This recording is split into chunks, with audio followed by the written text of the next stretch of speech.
So ఇలా జాగ్రత్త పడ్డ రాకీ తన షిప్ పై మిసైల్స్ పడగానే సముద్రంలో వెంటనే దూకేస్తాడు.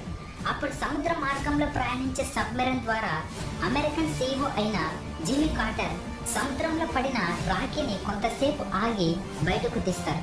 ఇప్పుడు మీకు ఇక్కడ ఒక డౌట్ రావచ్చు, ఇదంతా రాకీ ప్లాన్ చేసి ఎందుకు తప్పించుకోవాలి, రమిక సేన్ని చంపేస్తే సరిపోద్దిగా అనుకోవచ్చు. కానీ రాకీకి ఆడవాళ్ళు అంటే చాలా గౌరవం.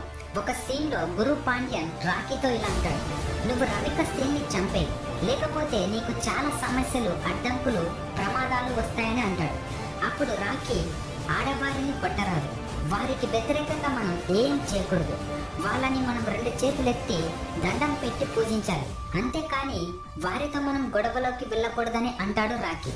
అందువల్ల రాకీబాయ్ రమిక సేన్ని నేరుగా చంపలేక అమెరికన్ సీఈఓతో కలిసి ఇదంతా ప్లాన్ చేసి రమిక సేన్ దృష్టిలో, అలాగే కేజీఎఫ్ లో ఉండే ప్రజలందరి దృష్టిలో రాకీ చనిపోయినట్లు ఈ ప్రపంచానికి తెలియజేయాలని పక్కాగా ప్లాన్ చేసి ఉంటాడు.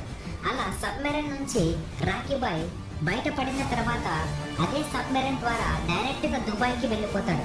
ఫ్రెండ్స్, ఇంకా కథలోకి వెళ్ళబోయే ముందు నాదొక చిన్న రిక్వెస్ట్, ఈ వీడియోలో చెప్పిన స్టోరీ నచ్చితే ఇప్పుడే లైక్ చేయండి. ఈ వీడియోకి నేను ఇచ్చే టార్గెట్ 100K లైక్స్. ఇలా ప్రతి ఒక్కరు లైక్ చేస్తే ఈ వీడియో చాలా మందికి రీచ్ అవుతుంది. అలాగే నా ఎక్స్ప్లెనేషన్ నచ్చితే తప్పకుండా సూపర్ ఎక్స్ప్లెనేషన్ అని కింద కామెంట్ చేయండి. ఇక తిరిగి వీడియోలోకి వెళ్ళిపోదాం. అలా దుబాయ్కి వెళ్ళి రాకీ అక్కడ దుబాయ్లో ఇనాయత్ కలీ మనుషులను కొట్టి అలాగే తన సామ్రాజ్యాన్ని మొత్తం కొన్ని రోజుల్లోనే దక్కించుకుంటాడు. ఆ సమయంలోనే ఇనాయత్ కలీ మనుషులు కూడా రాకీబాయ్కి సపోర్ట్ చేస్తారు.